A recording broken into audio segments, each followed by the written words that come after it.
Hello student, good morning. Today we will start our class 10 English medium subject है हमारा science और हमारा जो चैप्टर चल रहा है वो है केमिकल रिएक्शन एंड इक्वेशन। इसके कुछ टॉपिक्स देखते हैं हम। At first oxidation reduction reaction and the other name of this equation is redox reaction. What is redox reaction? Redox reaction in which one reactants is oxidized and other reactants is reduced. ठीक है, एक जो reactants होता है उसका oxidation होता है और एक जो रिएक्टेंट्स होता है उसका रिड्यूस होता है, या ये भी कह सकते हैं हम gain of oxygen and loss of hydrogen is known as oxidation reduction reaction, and the other name of this reaction is redox reaction. Look at this example: Fe2O3 plus 3CO carbon monoxide, 2Fe plus 3O2. Here carbon monoxide are oxidized. ठीक है, इसका क्या हो रहा है? Oxygen, देखिए इसको oxygen मिल रहा है, ये ऑक्सीजन पूरा का पूरा जो ऑक्सीजन है ये इसके साथ चलेगा, ऑक्सीजन से इसकी रिएक्शंस हो गई तो ये बन गया 3CO2, ये बैलेंस करके लिखा हमने यहाँ पर, तो यहाँ पर हम कह सकते हैं ये ऑक्सीडाइज हो गया, ऑक्सीडाइज, और ये जो हो गया ये रिड्यूस हो गया। ठीक है, तो यहाँ पर ये रिड्यूस हुआ, मींस Fe रिड्यूस हुआ यहाँ पर, और जो कार्बन मोनोऑक्साइड ये ऑक्सीडाइज हो गया। ठीक है, I hope you will understand. The next questions, precipitation reactions example. देखिए precipitation reaction, in which reaction the precipitates are formed.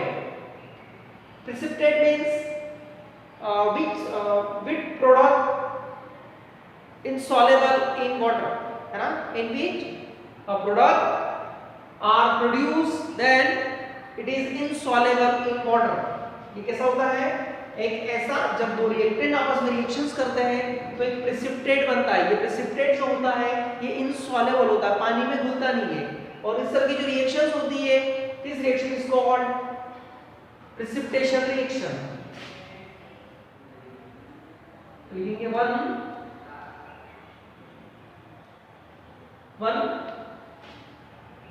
precipitate are produced।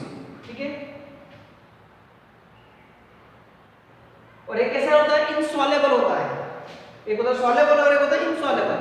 Soluble means जो पानी में डिसॉल्व हो जाते हैं, और इनसॉल्युबल जो पानी में नहीं घुलते, तो इनसॉल्युबल इन वाटर। और इस तरह के रिएक्शंस को कहेंगे हम precipitation reaction. Look at here, AgNO3 and NaCl, दोनों का रिएक्शंस हो रहा है, and after the reaction AgCl are produced। AgCl is a salt and this is a precipitate। This precipitate is insoluble in water and this reaction is known as precipitation reaction। Look at the next questions।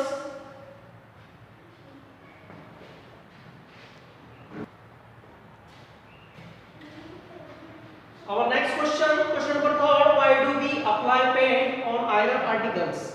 ठीक है, we apply paint on iron articles। The iron articles are exposed in air then corrode with moisture, acids and air। मतलब जब जो iron होता है, जब ये atmosphere में खुला होता है तो इसके ऊपर एक लेयर्स होती है ना, एक लेयर आ जाती है, और वो लेयर्स क्या होती है? टॉक्सिलियर्स होती है। उसको हम कह सकते हैं कोरोड ऑफ आयरन या फिर rusting of iron. Then Fe या आयरन प्लस O2। ठीक है,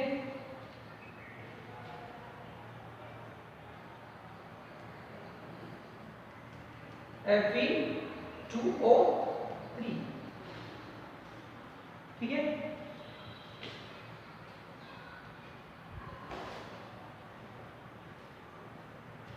the Fe2O3 dot X H2O, here X are variables।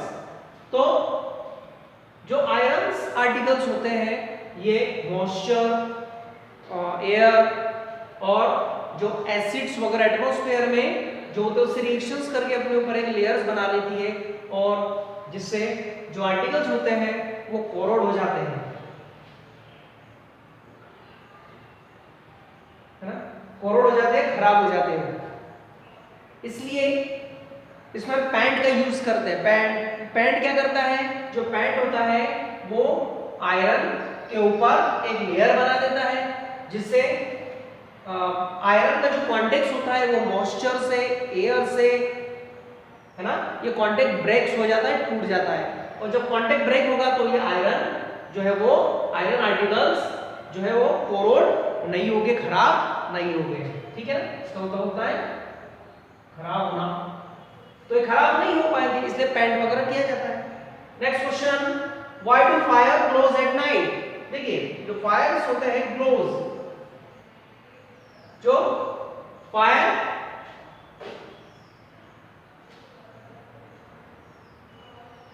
Fyers का मतलब होता है जुगनू। जो जुगनू होते हैं ये जुगनू रात के समय चमकते हैं। तो वो पूछ रहे हैं क्यों?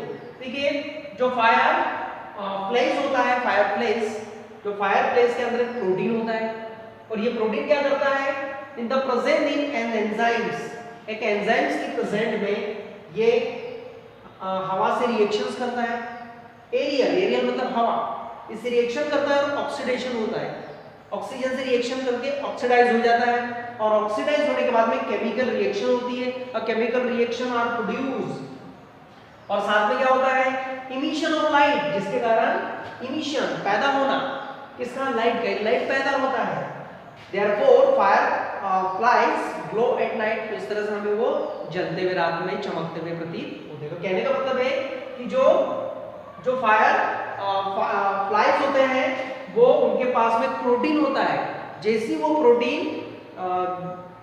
एयर के कांटेक्ट में आता है तो एयर से रिएक्शन करता है और एयर से रिएक्शन करने के बाद में ऑक्सीडाइज हो जाता है और ऑक्सीडाइज होने के बाद में इमिशन ऑफ लाइट, एक तरह का लाइट निकालता है और इस तरह से हमें वो चमकते हुए रात में दिखाई देते हैं। तो ठीक है, ये हमारा हो गया आज का 4 क्वेश्चंस का वीडियो। अगले देखते हैं हम नेक्स्ट, आपको जो भी क्वेश्चंस वगैरह है टॉपिक्स वो अगले वीडियो में आपको सेंड करेंगे। Thank you.